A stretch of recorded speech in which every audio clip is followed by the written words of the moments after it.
Capítulo 2. El contrabando. La puntiaguda proa del viejo barco de pesca subía y bajaba con rítmica cadencia al golpe jadeante del motor diésel. Moshe Sayar agarró el resbaladizo pasamano aferrándose contra el ímpetu de las olas del Mediterráneo. Como un mascarón de proa viviente, buscó en la oscuridad de medianoche, azotado por el viento y salpicado con sal. Él sabía que estaban a pocas millas de su destino y aún no había señales de los inevitables cañoneros ingleses. Tal vez podrían bloquearlos y descargar su precioso contrabando en las costas de Palestina. Tal vez pudieran evitar los altoparlantes, los reflectores y los marineros portando armas que los desviarían de la ruta que llevaban para depositar el tesoro que traían en la bodega. Moshe podía imaginarse el contrabando humano amontonándose allá abajo mientras pacientemente soportaban el mareo y los calambres. 84 almas amontonadas en un espacio designado para llevar una docena de pescadores. Pero esta gente eran sobrevivientes. Los sobrevivientes de Auschwitz, Ravensbrück y Birkenau, lugares donde millones de hombres, mujeres y niños habían muerto, simplemente porque eran judíos. Se encararon a la inanición, los trabajos forzados, la brutalidad y la tortura porque eran judíos. Finalmente sucumbieron a las cámaras de gas, los hornos y las anónimas tumbas colectivas porque eran judíos. Moshe recordaba muchas de las caras de las 84 personas que había ayudado a transbordar en medio del océano el día anterior. La cubierta mojosa del casco de aquel carguero estaba abarrotada con casi 800 refugiados esperando por pequeños botes que los llevara a través del bloqueo británico. Pálidos, silenciosos, hambrientos y débiles. Hasta el más joven parecía viejo y frágil al mirar a Moshe y el barco de pesca. Les había dado la bienvenida alegremente y sus gritos de esperanza se elevaron como el aguacero después de la sequía. Aram!, bromeó uno, mientras la mano de su amigo tomaba la de Moshe, poniendo su pie a bordo. ¿Sabes nadar? Lejaín, exclamaron otros, por la vida. Este año en Jerusalén, dijo un anciano con el rostro bañado en lágrimas, recordando las promesas de sus padres. No hubo adiós, ya había demasiados para una generación. En nombre de aquellos que habían muerto sin esperanza, los sobrevivientes podían tocar el suelo de su antigua tierra y encontrar nueva vida y renovada ilusión, porque eran judíos. Eso era, si podían evadir los barcos de guerra británicos que patrullaban estas aguas buscando inmigrantes ilegales. Los agudos ojos de Moshe registraron la oscuridad de la noche en busca de botes patrulleros. A la distancia, las luces de Tel Aviv brillaban tan cerca pero tan lejos. Esta noche todas las radios de Palestina estaban sintonizadas en las noticias de la lejana América, donde las Naciones Unidas estaban reunidas en este preciso momento para decidir sobre la repartición de la tierra de Palestina en dos estados, uno judío y otro árabe. Posiblemente la Marina Británica había tomado la noche libre para escuchar el voto que decidiría el tema de la presencia de Gran Bretaña en el Oriente Medio, de una vez y para siempre. Moshe se imaginaba a los oficiales ingleses descansando cómodamente en sus desordenados pasillos, tomando whisky y comentando acerca del voto de cada nación. Si las Naciones Unidas aprobaban la repartición, los británicos podrían retirarse y estos viajes secretos podrían terminar. No habría más inmigración ilegal de judíos. Ellos vendrían abiertamente, autorización en mano, a su propia tierra. Podrían vivir en libertad y decidir su propio destino. Moshe Sayar, miembro secreto de la Haganá, evasor de barricadas de noche, arqueólogo y erudito de día, podría volver a ser simplemente Moshe Sayar, arqueólogo. Se limpió la espuma del mar de sus ojos, orando para que el voto saliera, y casi envidiaba a aquellos que se calentaban al fuego de sus chimeneas, escuchando la radio y compartiendo café, mientras el mundo ponía fin al problema judío. Pensó en Eli, bella y despreocupada. ¿Qué refugio era para él? Ella nunca sospechó la doble vida que llevaba y, de haberlo sabido, simplemente hubiese preguntado si podía venir a fotografiar la aventura, nada más que por diversión. Con él y no había argumento o política, solo gente y su cámara. Los barcos del Estado podían chocar y hundirse, pero para él lo único importante era que la gente sobreviviera y que ella tuviera suficiente película para fotografiar el evento. Ella es una periodista nata, pensó Moshe, más allá de sus profundos sentimientos hacia ella. Su compañerismo era la cubierta perfecta para un hombre perseguido por las autoridades británicas y conocido como el canguro por su pericia en contrabando. Nunca se lo vio con nadie de quien se sospechara siquiera que pertenecía a la Haganah, la organización judía secreta. Él y su cámara eran sus únicos contactos con otros miembros de la organización. Fotografías de jeroglíficos y símbolos cuneiformes proveían los códigos de sus movimientos para aquellos que los necesitaban. Una serie de fotografías de escritura hebreas tomadas de ciertos rollos comunicaban planes e intenciones. Eli tomaba las fotos y un agente árabe las distribuía a otros miembros de la comunidad arqueológica, todas muy nítidas y seguras. Ella nunca sospechó nada y de haberlo hecho, Moshe no estaba tan seguro que a ella le importara. Por lo tanto, no solo su ayuda era conveniente, sino que era la mujer más encantadora que había conocido. Algunas veces pensaba que podría realmente enamorarse de ella. Tenía la esperanza de poder tener tiempo más adelante para evaluar la posibilidad un poco más detenidamente. Por ahora había demasiado para arriesgar el futuro hogar de los judíos. Él no podía darse el lujo de amar intensamente. El amor le daba a un hombre razones valederas para mantenerse vivo. Terminaba con la valentía de encararse con la muerte sin pestañear. Hacía que un hombre vacilara cuando el riesgo asomaba sobre su cabeza. Por lo tanto, Moshe esperaría antes de permitirse que Eli tuviese demasiado espacio en su corazón. Hasta ahora ella había hecho que la vida fuera peligrosamente preciosa para él. Las luces de la costa se distinguían con mayor claridad y aún allí no había evidencia de actividad de parte de las autoridades. Moshe se levantó el cuello de su abrigo azul de lana hasta las orejas y se acomodó la gorra. El pequeño bote golpeó contra una gran ola y él tropezó hacia atrás, chocando contra alguien, una mujer a quien por poco la empuja a la bodega. Hizo un gancho y se aferró a la baranda asegurándose que ella no se cayera. Era una de las refugiadas. ¿Cuánto tiempo haría que estaba ahí parada mirándolo pensar? La sostuvo del brazo mientras recobraba el equilibrio. Discúlpeme, dijo encontrando un sostén seguro para ella en la baranda. Debería estar abajo con los demás. El mar está embravecido esta noche, replicó ella, ignorando su comentario y retirándose de su protección.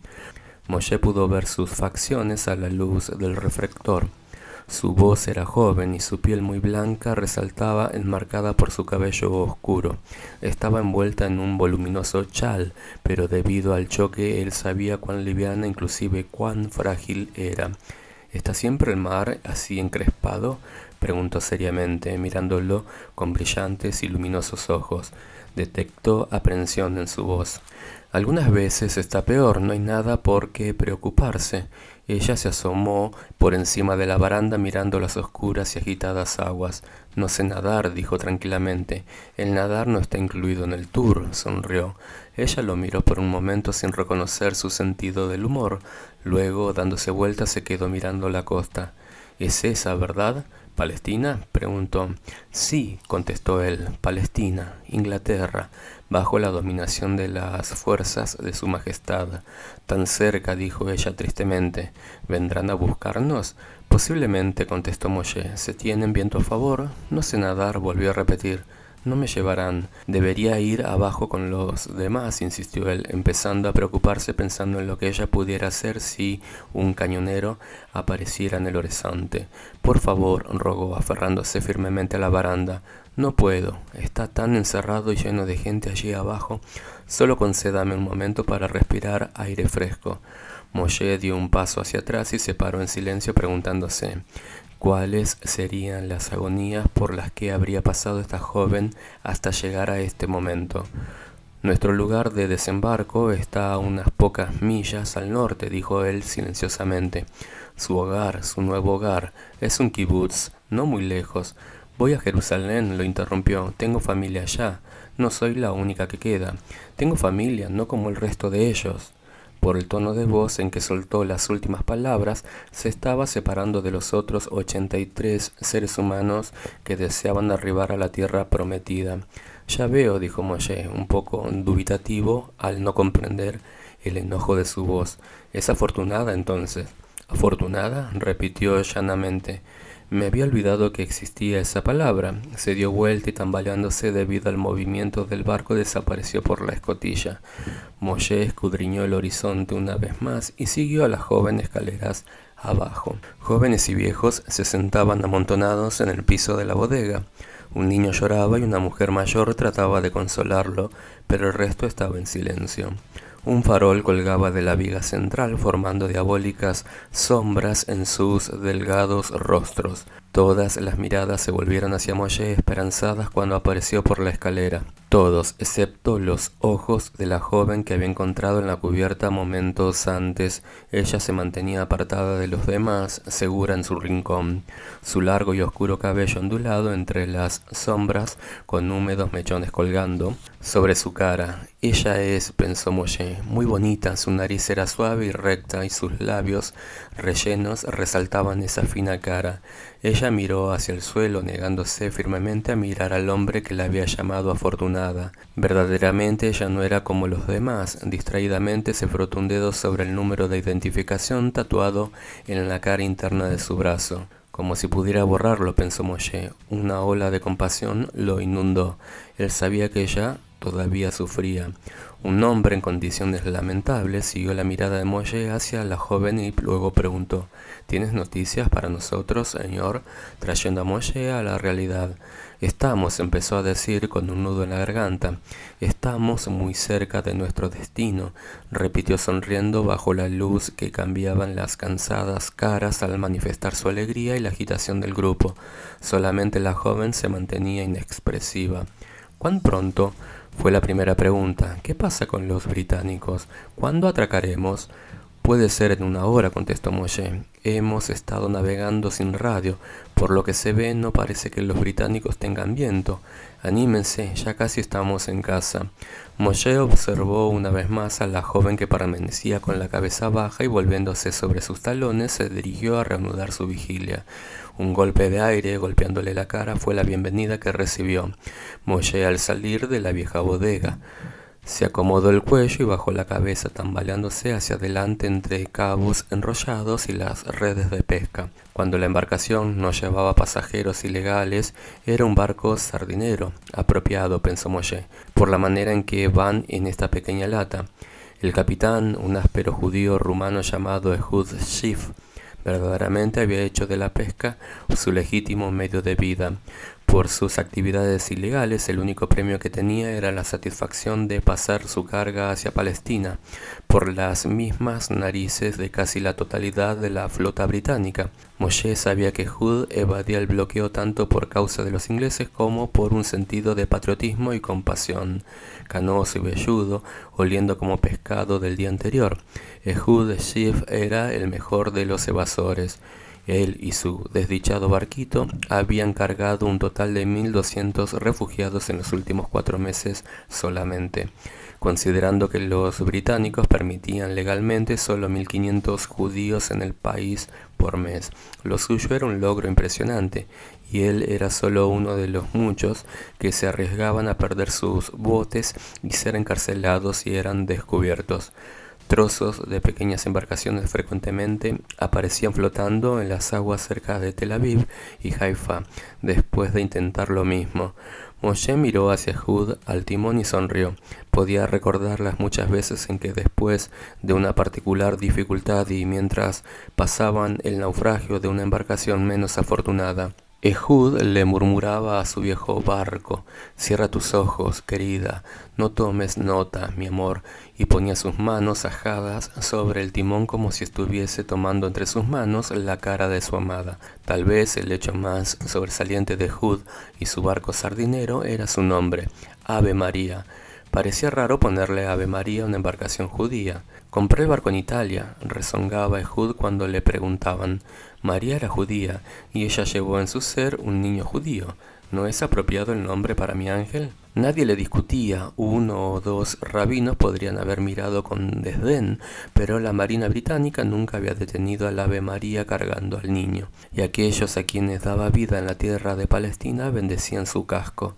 Moshe se aferró nuevamente a la baranda de la proa del barco mirando hacia Tel Aviv.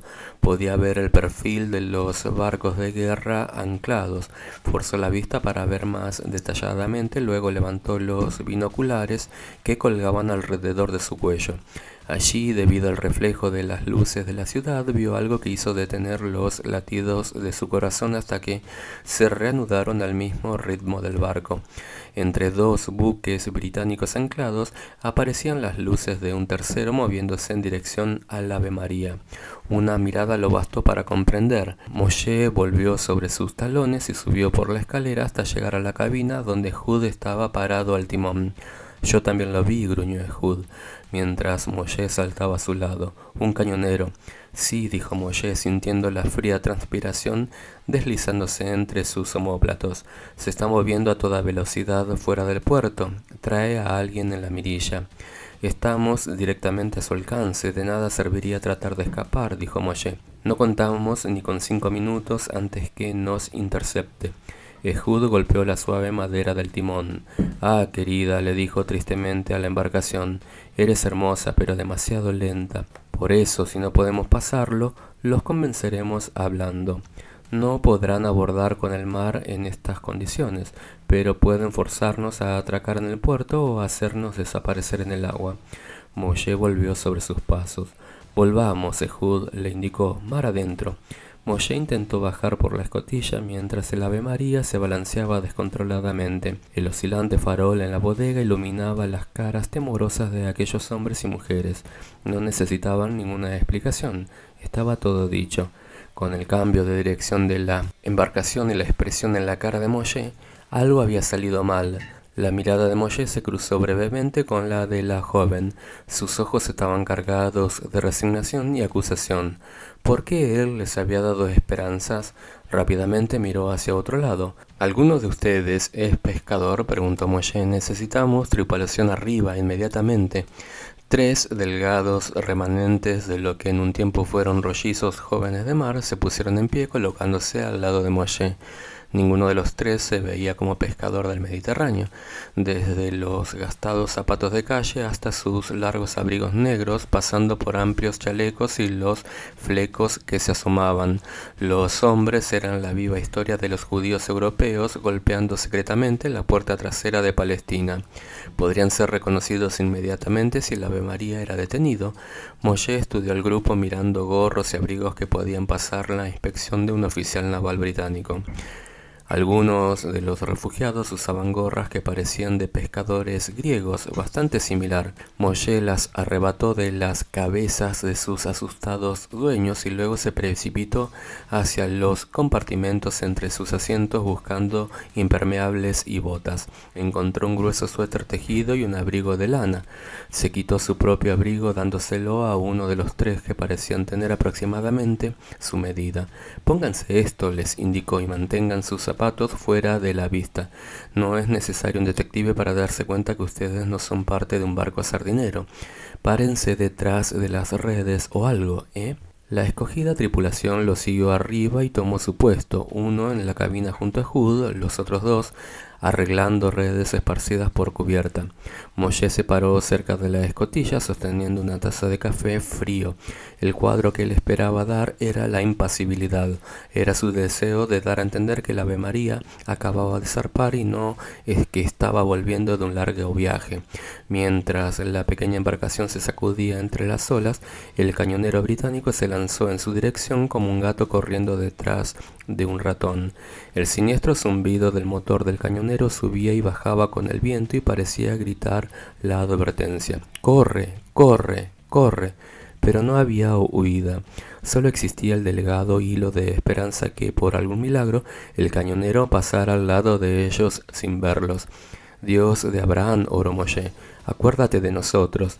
Si ese milagro no llegaba a suceder, el próximo podría ser que los británicos los dejaran pasar como pescadores de sardinas, tomando la delantera en la pesca matutina. Recuerda cómo estos, tus hijos, han sufrido. Moshe pensó en las jaulas que llevaban los buques británicos de deportación en sus bodegas, jaulas para los inmigrantes que recogían en su camino a los campos de detención de Chipre, más alambres de púas, más encarcelamiento para los niños. Muchos de ellos jamás habían respirado aire libre. No nos atrevemos a superar la cuota mensual de judíos, un coronel británico le había explicado, cerveza de por medio en el Hotel King David. ¿Por qué no se vuelven al lugar de donde vienen? Basta ya de incitar a los árabes. En los 8 años que había dedicado a traer judíos, sacándolos de la dominación nazi en Europa, Moshe nunca había pensado en retirarse. Con mirada de acero y sonrisa burlona, Moshe le respondió: «¿De vuelta a los hornos de Auschwitz, eh?» El coronel se rió dificultosamente y luego suspiró apenado bajo la mirada de Moshe. «Tú sabes lo que quiero decir, hombre. Tú has nacido aquí seguramente, has visto que la inmigración lo único que trae son problemas. Tendremos otro holocausto en nuestras manos y esta vez serán los árabes los que hagan el trabajo sucio». ¿Lo quiere ahora? Sí, pensó Moshe, bajo la pasiva mirada del mandatario británico en Palestina. Los árabes harán lo que quieran. No solo los judíos tenían la entrada prohibida al país, también los sabras, los judíos nacidos en Palestina, tenían prohibido llevar nada que se pareciese siquiera a un arma. Un judío podía ser detenido y revisado a voluntad por los soldados británicos e inclusive arrestado por poseer unas tijeras. Un árabe, por otro lado, podía vender un rifle en el mercado a la vista de todo el mundo.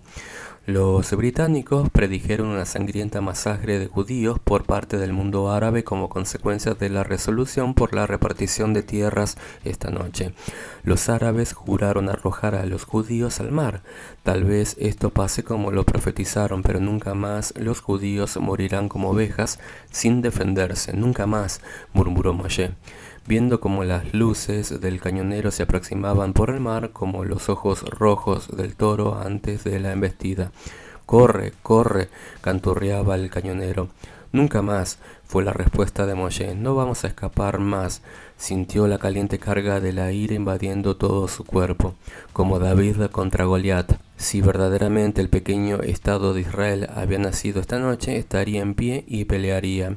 Y el Ave María también pelearía y moriría antes que darse por vencido entregando sus hijos a los campos de detención de Chipre. Ha habido ya demasiado sufrimiento innecesario. Dios de Abraham, oró Moshe, acuérdate de nosotros.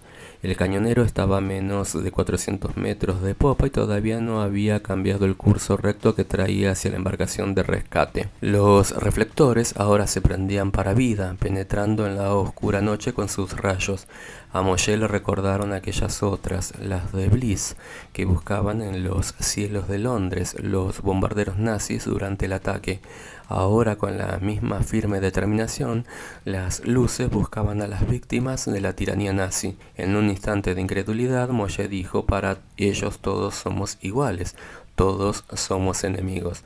Moshe miró hacia arriba en dirección a la cabina desde donde Ehud mantenía estable el pequeño barco. Unos momentos más y serían descubiertos. El Ave María, con su ruido intermitente, seguía su viaje valientemente. Las luces se extendían hacia adelante y sentían el mar a tan solo 400 metros detrás de ellos. «Dios de Abraham, Dios de Sión», susurró Moshe. Repentinamente fue golpeado desde atrás por la fuerza de algo reventando desde la escotilla y llegando a la cubierta. Tropezó hacia adelante derramando su café y cayendo sobre una cuerda enrollada. «No me llevarán», lloró una desesperada voz. «No puedo, déjenme morir». Era la joven, saltó sobre el cuerpo de Moshe, tirado en el piso, y corrió hacia la baranda. «Detente», gritó Moshe, esforzándose por recobrar su postura. «No saltes». La joven ni siquiera se detuvo en su carrera, hasta arrojarse por el costado del barco. «¡Oh, Señor!», gritó Moshe. Luego, sin pensarlo, también él había pasado la baranda y estaba en el agua. Una fría negrura lo envolvió, llenando instantáneamente sus botas y tirándolo hacia abajo.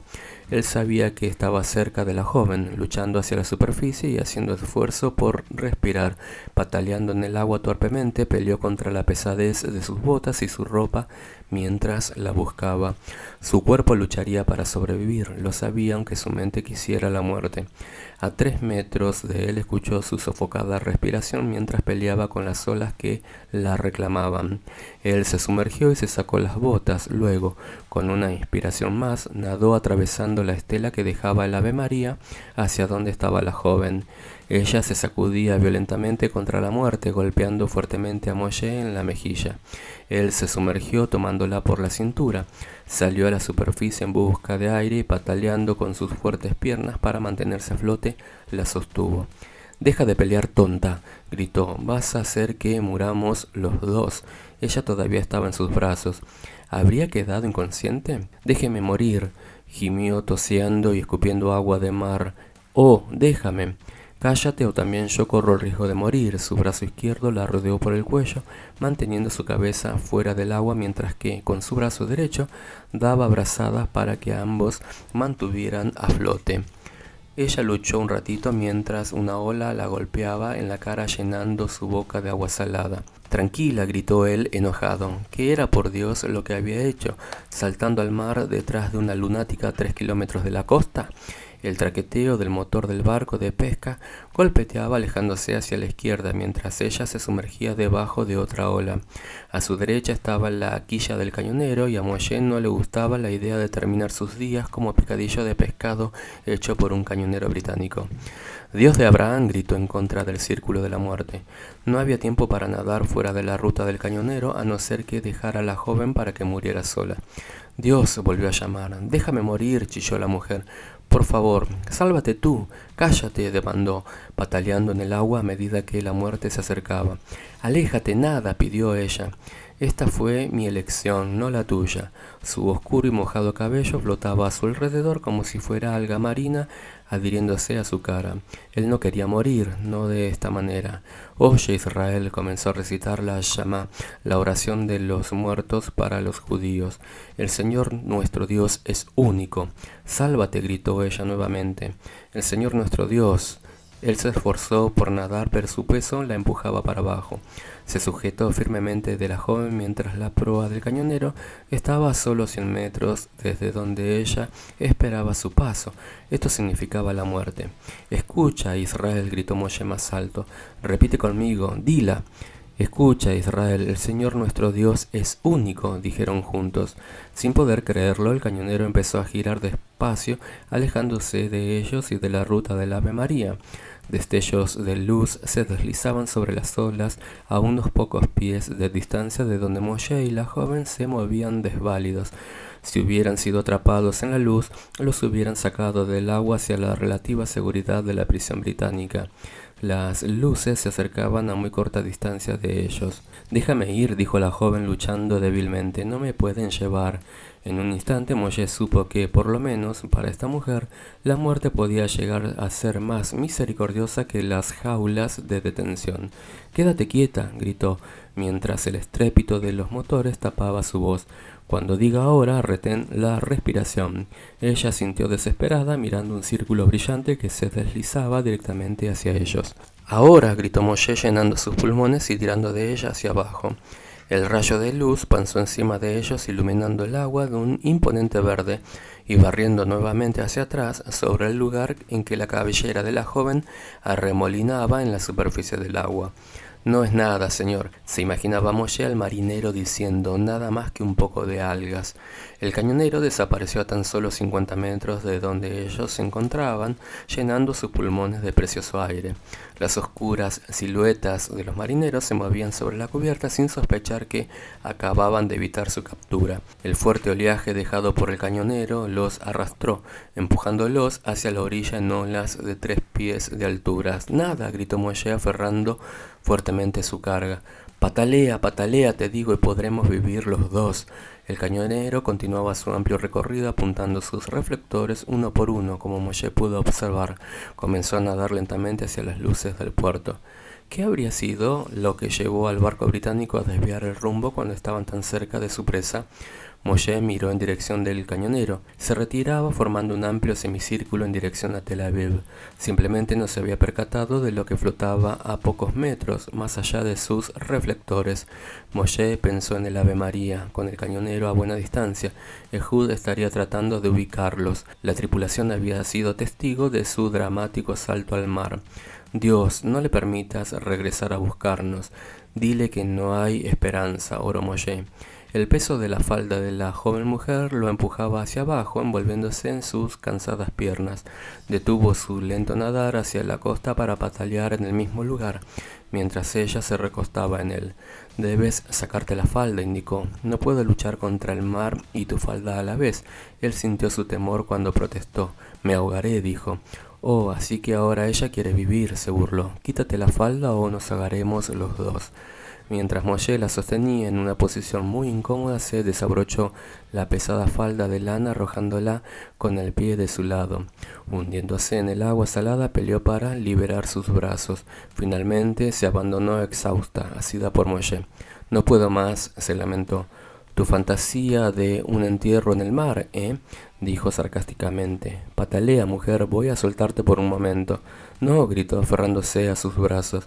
Tengo que sacarme los pantalones y el suéter, dijo empujándola de su lado y confiando en que ella estaría braceando cuando volviera a tomarla. Su cabeza se sumergió en el agua al quitarse el suéter y los pesados pantalones, teniendo cuidado de traerlos a la superficie para que no se fueran demasiado lejos de él. De una fuerte brazada, llegó al lado de la joven tomándola por el cabello y acercándola hacia él. Tranquila, demandó, o te dejaré ir de nuevo. Ella tosió y sollozó como protesta, pero él sintió que su delgado cuerpo se dejaba llevar. Moshe trajo sus pesados pantalones hasta donde ella estaba. Tus manos están libres, indicó. Hazle un nudo a los bajos de los pantalones. Con un poco de esfuerzo, la joven obedeció la orden, aunque no la entendiera. Terminado, dijo. Deteniéndose en el agua nuevamente, Moshe tomó los pantalones de su mano y los abrió por la cintura, atrapando burbujas de aire dentro de la tela llena de agua. Envolvió los brazos de ella con las piernas del pantalón, dejando libre la cintura para que el aire no pudiera escapar. Allí tienes un salvavidas, dijo Moshe pasando su brazo alrededor de ella. Ahora patalea, ordenó, o te mandaré con los británicos.